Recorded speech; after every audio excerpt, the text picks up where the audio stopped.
자, 오늘은 사회문화 도표 그래프 분석 끝장내기라는 수업을 시작해 보도록 하겠습니다.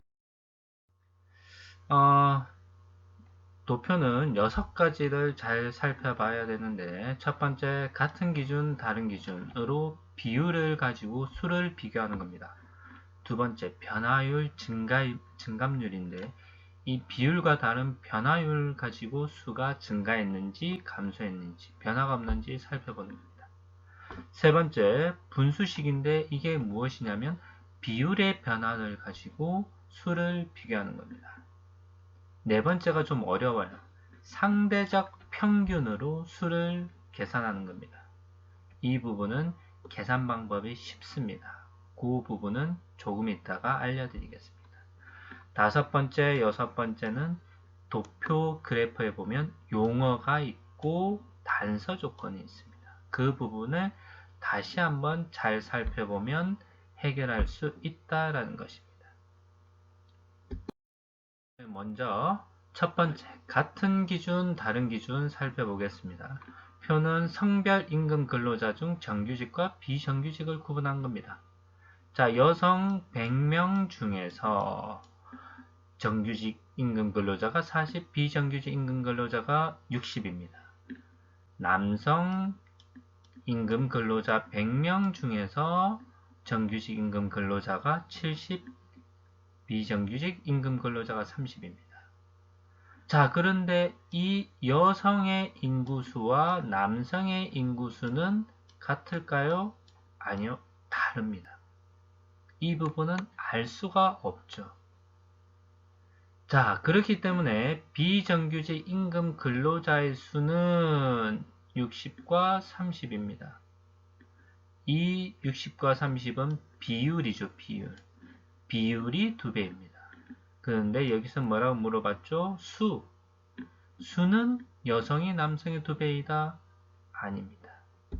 자, 이 부분을 잘 살펴보면 여성 임금 근로자의 전체 수와 남성 임금 근로자의 전체 수가 같으냐? 같지가 않습니다. 그래서 틀린 대답이죠. 자, 두 번째 그러면 여성 임금 근로자 중 비정규직이 정규직보다 많다. 비정규직 60, 정규직 40. 자, 이 정규직과 비정규직의 기준은 다 어떤 거예요? 여성 임금 근로자죠. 이 기준이 동일하기 때문에 비율이 다를 경우에는 어떤 것이 더 많은지 파악할 수 있는 겁니다. 그래서 여성 정규직 임금 근로자와 여성 비정규직 임금 근로자의 기준은 여성 임금 근로자라는 기준입니다. 이 기준에 따라서는 비정규직 여성 임금 근로자가 정규직 여성 임금 근로자보다 많은 것이죠.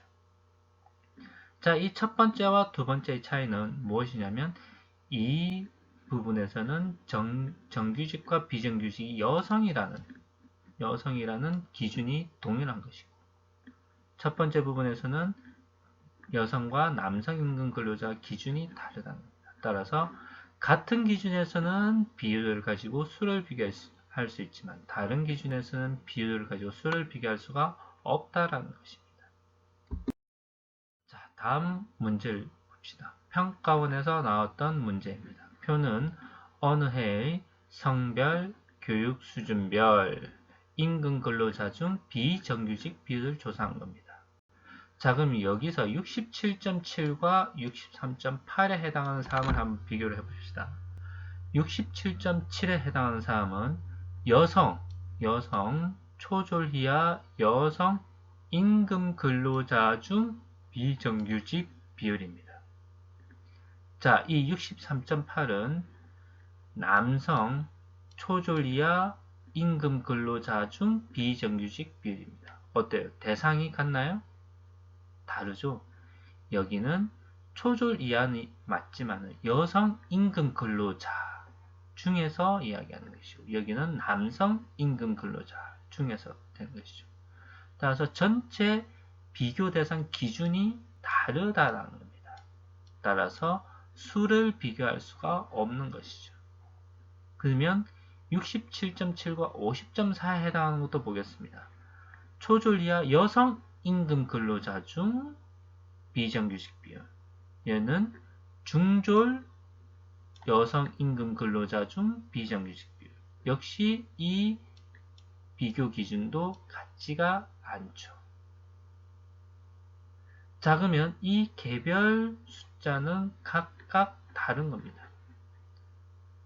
그럼 이 67.7이 아닌 나머지 초졸 이하 여성 임금 근로자 중 나머지는 무엇이냐? 그럼 정규직 비율인 것이죠. 자, 그래서 67.7과 63.8, 67.7과 50.4는 다 각각 비교 기준이 다른 겁니다. 그럼 다른 기준이다라는 겁니다. 자, 그럼 문제 봅시다. 대졸 이상의 경우. 자, 대졸 이상입니다. 여성에 비해 남성의 비정규직 임금 근로자 수 어떻습니까? 비율이 높죠, 여성이. 근데 수가 더 많다, 적다 이야기할 수 있나요? 안 되겠죠. 왜냐? 다른 기준이기 때문입니다. 여기서 이제 같은 기준, 다른 기준 비교하는 것은 그렇게 어렵지 않습니다. 그래서 도표 그래프 분석에서는 일반적으로는 오답으로 출제하는 경향이 많습니다. 자, 그러면 이제 두 봅시다. 변화율 증감률. 그럼 변화율 증감률 가지고 수를 비교한다는 것인데 변화율과 비율은 어떤 차이가 있느냐? 자, 비율은 전체에서 일부가 차지하는 정도입니다. 우리 반에서 안경 쓴 사람의 비율 이런 것처럼 전체에서 일부가 차지하는 비율. 자, 그런데 변화율은 이전에 비해서 현재 어느 정도 변화했느냐?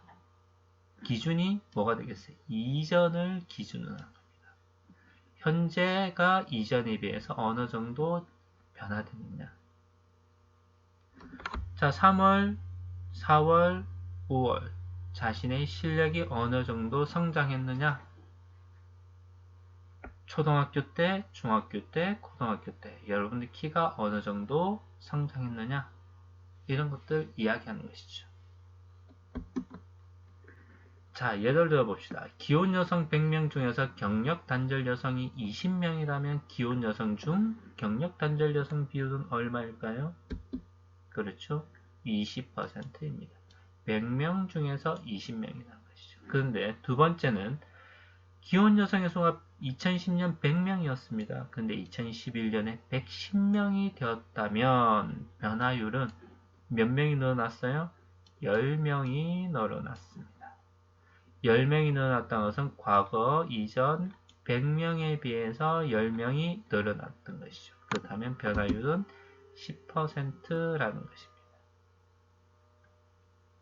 그래서 변화율과 비율은 다른 겁니다. 따라서 비율은 전체에서 일부가 차지하는 정도이기 때문에 일부가 0이라면 퍼센트는 0입니다. 그런데 변화율은 현재와 이전의 값에 따라서 달라집니다. 자, 그래서 변화율은 세 가지입니다. 변화율이 양의 값이면 이전보다 그 수가 증가합니다. 자, 그런데 변화율이 음의 값이면 음의 값이라는 것은 무엇이죠? 현재보다 이전이 더 크다. 결국 현재가 이전보다 작다 이 말이죠. 따라서 이전보다 그 수가 감소합니다. 자, 그런데 변화율이 0의 값을 가질 수도 있습니다. 이게 무엇이냐? 현재와 이전의 크기가 같다. 이 내용이 0이라는 것이죠. 따라서 이전과 변화가 없다라는 겁니다. 조금 어렵죠? 자, 예를 들어 보겠습니다. 사회문화 중간고사가 80점에서 기말고사에는 88점이 됐습니다. 어떻게 됐어요? 8점이 플러스 되었죠. 올랐습니다. 변화율은 양의 값이죠. 이전에 비해서 플러스가 된 것이죠. 현재는 88점, 이전은 80점. 현재 마이너스 이전이 커졌던 것이죠. 변화는 몇 퍼센트냐? 10%이죠. 자, 영어 중간고사 100점에서 기말고사에서는 95점이 되었습니다. 아, 어떡해요. 5점이 떨어졌습니다. 그럼 변화율은 무엇이 될까요? 음의 값이죠. 마이너스 5%이죠. 수학 중간고사가 90점에서 기말고사는 90점이 되었습니다. 변화가 없었습니다. 그렇다면 변화율은 뭐가 되죠? 0이 되죠. 자, 그래서 첫 번째 부분에서 80점에서 88점 어떻게 됐어요? 증가했죠? 증가했으면 변화율은 플러스. 100점에서 95점이 되었죠? 변화율은 어떻게 됐어요? 마이너스. 90점에서 90점 변화가 없었죠? 변화율은 뭐가 되겠어요? 0이 되죠. 그래서 변화율은 이 세 가지를 잘 살펴봐야 됩니다. 양의 값이면 이전보다 증가하는 것이고, 음의 값이면 이전보다 감소하는 것이고, 0의 값이면 이전과 변화가 없다라는 것입니다. 이게 가장 중요한 핵심 포인트입니다. 자, 그러면 실제 평가원 문제를 한번 살펴보겠습니다. 15세에서 64세 기혼 여성 인구 변화율이라고 되어 있죠. 여기 뭐라고 되어 있어요? 0. 0이라는 것은 2010년과 2011년에 15세에서 64세 기혼 여성 인구가 변화가 없다라는 것이죠.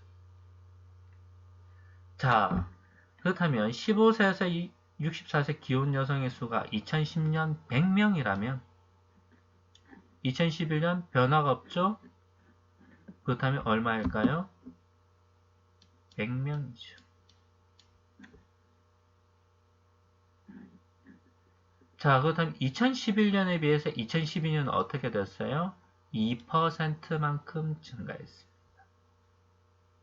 2012년에 비해서 2013년은 어떻게 했어요? 2%만큼 감소했어요. 2013년에서 2014년 변화가 없죠? 2014년에서 2015년 변화가 없죠. 자, 그렇다면 문제 보겠습니다. 15세에서 64세 기혼 여성의 수는 2012년이 2013년보다 어떻게 될까요? 자, 2012년을 100으로 한다면 2013년은 100에서 2% 감소했죠. 그럼 얘는 뭐가 될까요? 98이 되겠죠. 따라서 기혼 여성의 수는 2012년이 2013년보다 많습니다. 그러면 이 부분 2013년이 98이라면 2014년도 뭐가 되겠어요? 98이 되겠죠. 그럼 2015년도 어떻게 되겠어요? 98이 되겠죠.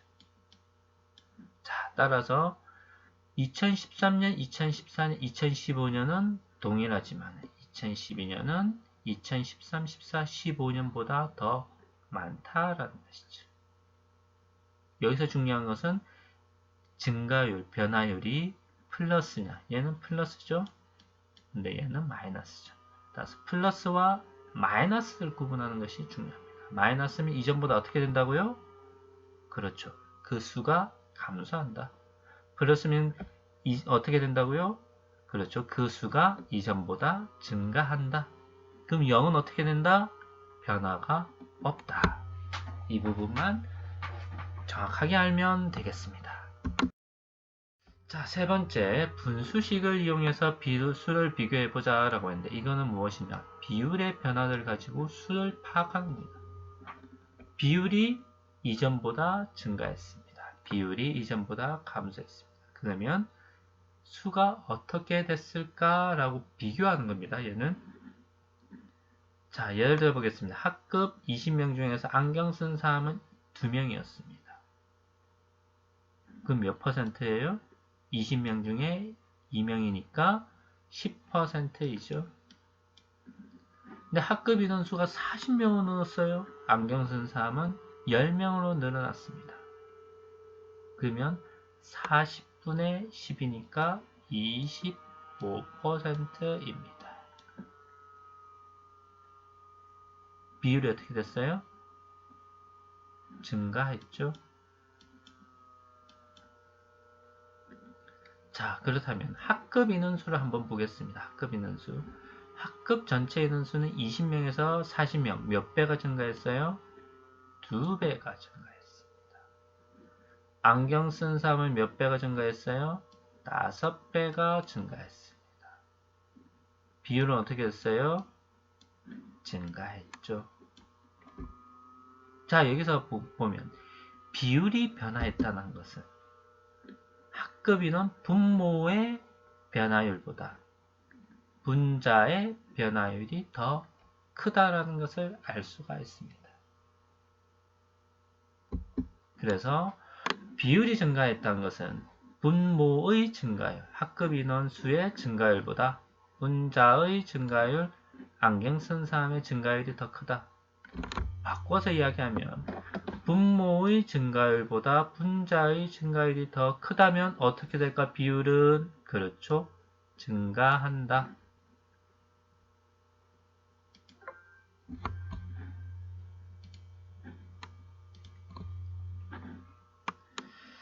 자, 다음에 분모의 증가. 만약에 분모가 증가했어요. 20명에서 40명을 증가했죠. 그 다음 분자는 어떻게 됐을까? 더 많이 증가해야 되죠. 자, 그런데 분자가 감소했어요. 자, 감소했다는 것은 변화율이 어떻게 되죠? 마이너스죠. 자, 증가율이 얘가 마이너스라면 분모의 증가율도 어떻게 되겠어요? 마이너스가 되어야 되죠. 그렇다면 증가율이 마이너스라는 것은 분모는 어떻게 된다? 마이너스니까 감소하게 된다. 자, 따라서 비율이 증가할 때 어떻게 안경 쓴 사람이 20명 중에서 10명이었습니다. 그런데 학급 인원 수 50명으로 넣었고 안경 쓴 사람은 20명으로 넣어놨었어요. 자, 20명 중에 10명이니까 몇 퍼센트예요? 50%죠. 근데 50명 중에 20명으로 됐습니다. 그렇다면 어떻게 됐어요? 40%죠. 비율은 어떻게 했어요? 감소했죠. 자, 여기서 한번 따져보겠습니다. 학급 인원수는 몇 배 증가했어요? 20에서 50명 2.5배 증가했습니다. 안경 쓴 사람 몇 배 증가했어요? 2배 증가했어요. 자, 따라서 학급 인원수가 안경 쓴 사람보다 더 많이 증가했죠. 그래서 비율은 어떻게 했어요? 감소했습니다. 자, 따라서 비율이 감소했다는 것은 분모 학급 인원수의 증가율이 분자 안경 쓴 사람의 증가율보다 더 크다라는 분수식에서 이 숫자와 이 숫자를 봤을 때 안경 쓴 사람의 숫자보다 학급 인원수의 숫자가 더 크다 이 말인 것이죠.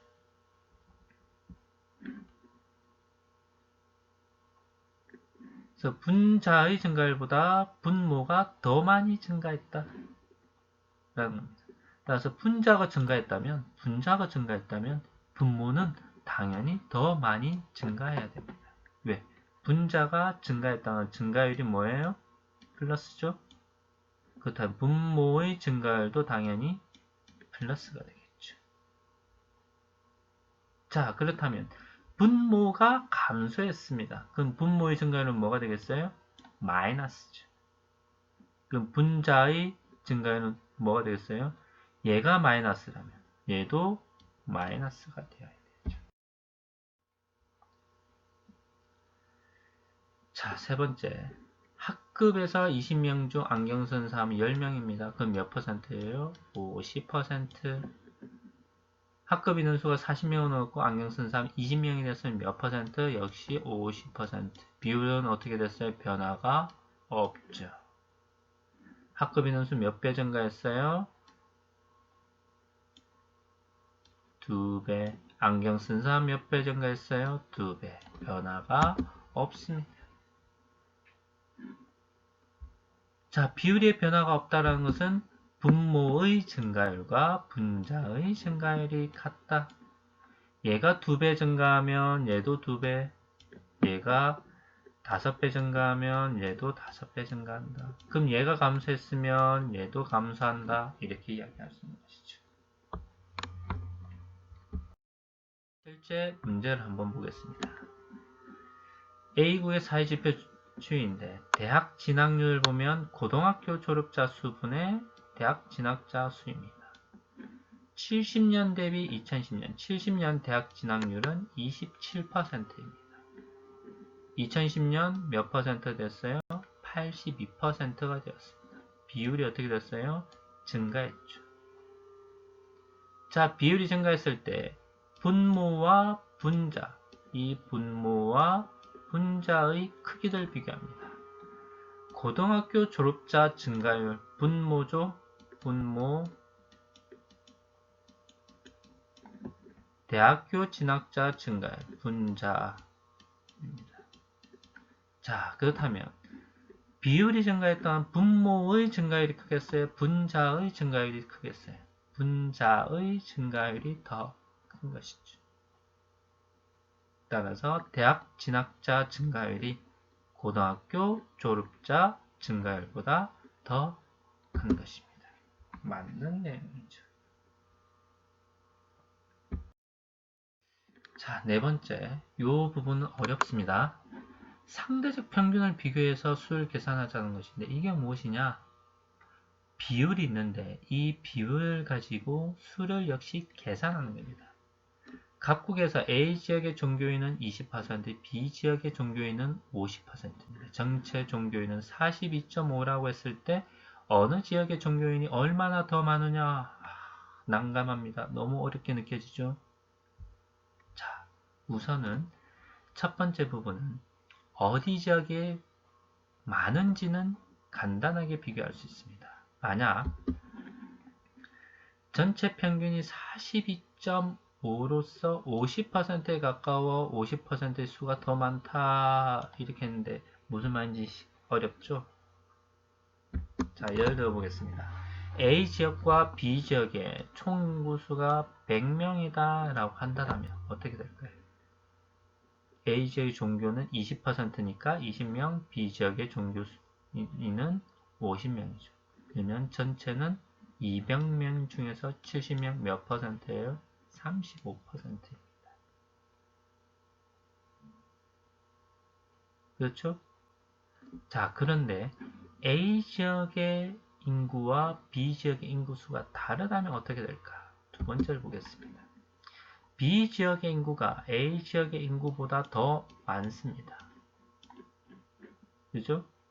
자, 이럴 경우 A지역의 종교인의 인구는 20명, B지역의 인구는 몇 명이에요? 200명 중에서 100명입니다. 이때 전체는 어떻게 되냐? 300명 중에서 120명 몇 퍼센트예요? 40%이죠. 이 40%는 어디에 좀 더 가까워졌어요? 50%에 더 가까워졌습니다. 그죠? 이 전체의 비율이 여기에 가까우니까 실제 총 인구수가 어디가 더 많아요? 여기가 더 많다. 이렇게 되는 겁니다. 자, 봅시다. 35%는 20과 50 어때? 중간에 위치해 있죠? 35는 20과 50 중간에 딱 위치해 있습니다. 그러다 보니까 숫자가 어때요? 똑같죠. 자, 그렇다면 세 번째, A지역과 B지역의 인구 중에서 A지역의 인구가 B지역보다 더 많다면 어떻게 될까? 200명 중에서 20%는 40명입니다.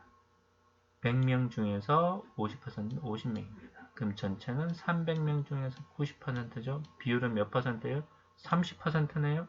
이 30% 어디에 더 가까워졌어요? 20%에 더 가까워졌죠.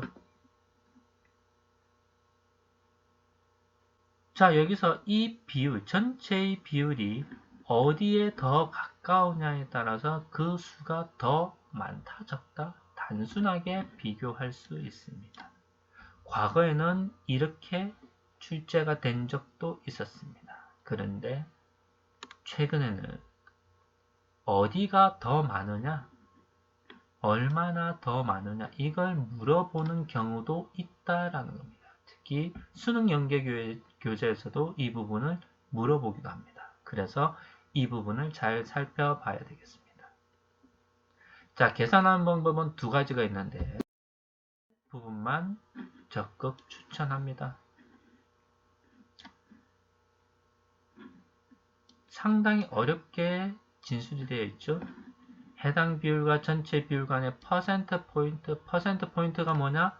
퍼센트 비율 간의 격차입니다. 퍼센트 포인트 격차의 상대적 비를 서로 바꾸면 해당 비율의 전체 분모의 수를 비교할 수 있다. 이렇게 되어 있는데 이게 무슨 말이냐? 자, 보겠습니다. A지역 종교인의 비율은 20%, B지역 종교인의 비율은 50%. 여기서 전체 종교인은 몇 퍼센트라고 했죠? 42.5%입니다. 자, 그럼 20과 42.5의 퍼센트 포인트는 22.5% 포인트. 퍼센트 간의 격차입니다. 자, B지역과 전체는 몇 퍼센트? 7.5% 포인트가 납니다. 그럼 이 7.5와 22.5에 뭐를 비교한다고 했어요? 상대적 비 몇 대 몇이냐? 7.5와 25.5는 1대 3입니다.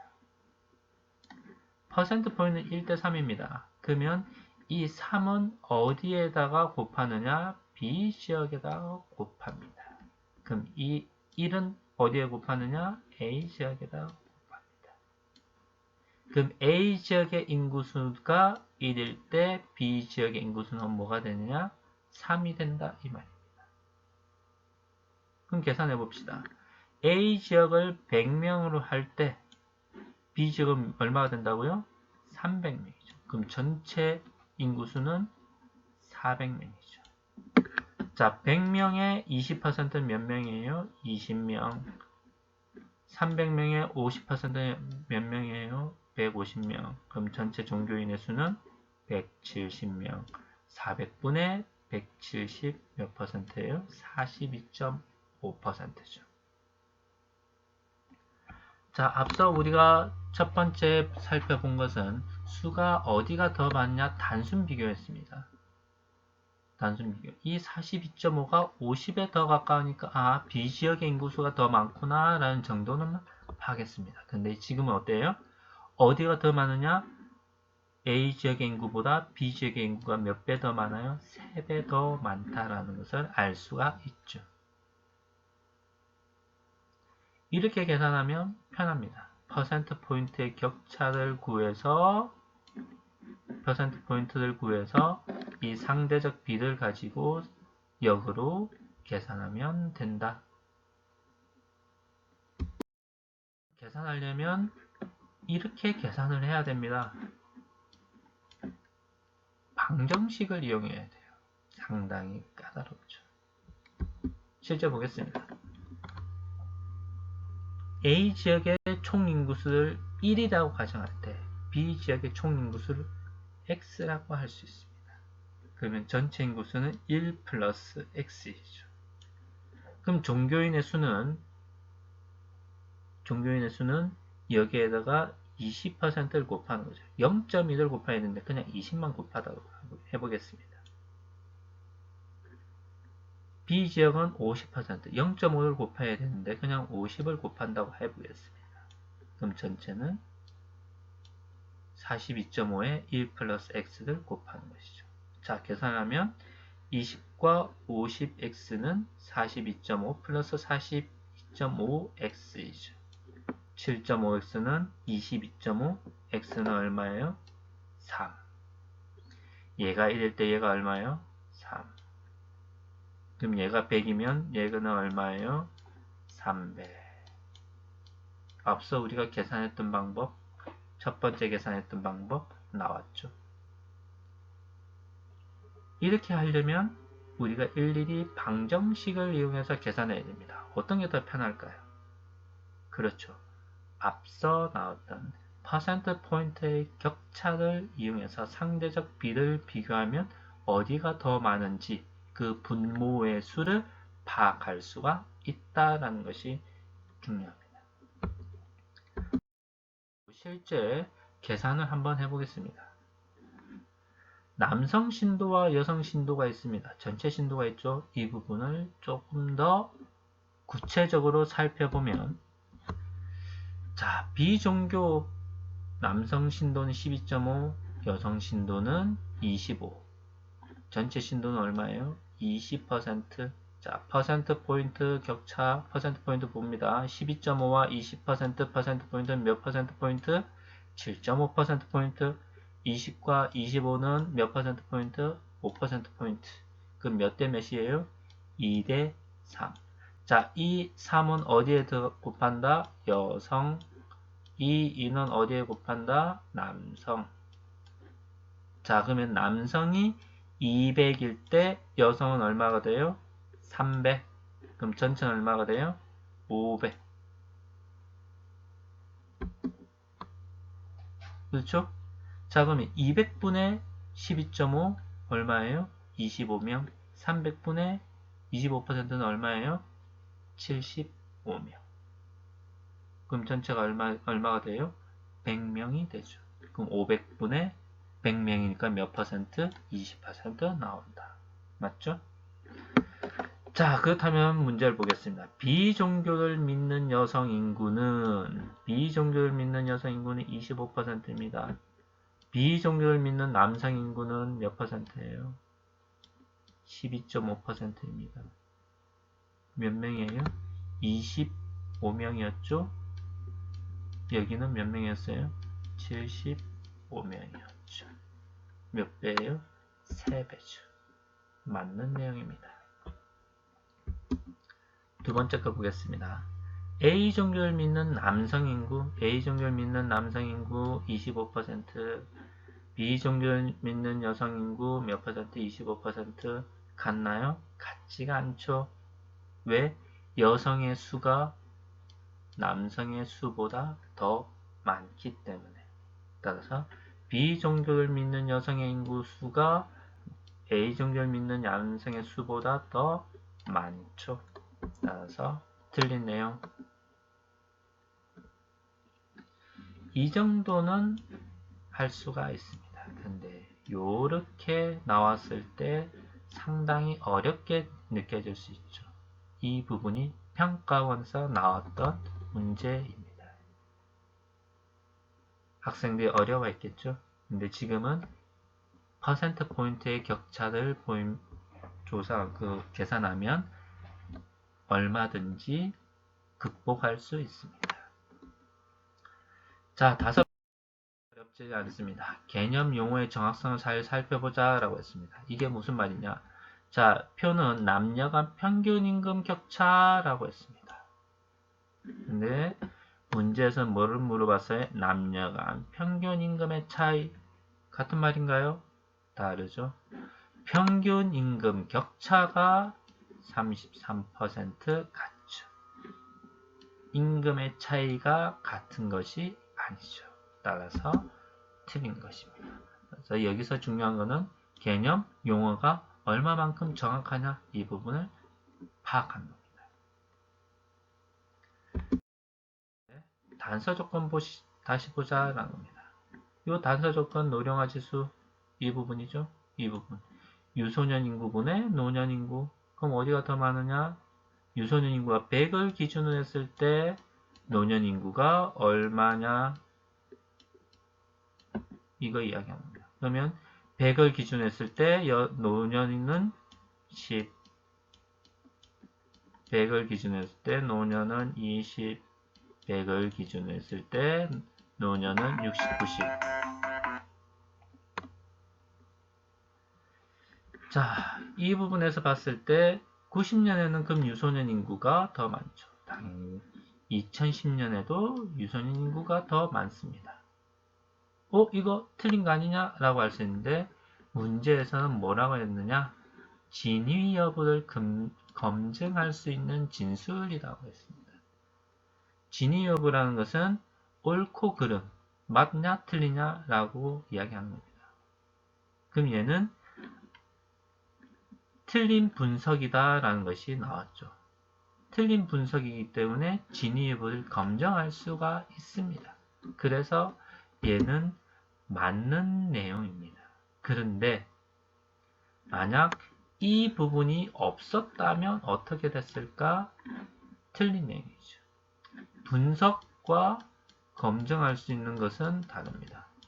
분석에서는 맞냐 틀리냐 정확하게 분석을 하는 것이지만 진위 여부를 검증하는 것은 분석의 기준에서 옳다 그르다라는 것까지 다 파악할 수 있는 진술이냐 아니냐라는 걸 따지는 겁니다. 따라서 2010년에는 유선인 인구가 더 많았지만은 검증할 수 있기 때문에 옳은 진술이 되는 것입니다. 자, 여기까지 지금 도표에 대해서 전반적으로 살펴보았습니다. 이 부분만 우리가 이 6가지만 잘 분석한다면 도표 그래프는 얼마든지 성공할 수 있습니다. 도표 그래프를 극복해야 사회문화 1등급, 2등급이 될 수가 있다라는 것입니다. 다음에 등교 이후에 실제 이 부분을 조금 더 자세하게 설명해 드리도록 하겠습니다. 오늘은 여기까지 하겠습니다. 안녕.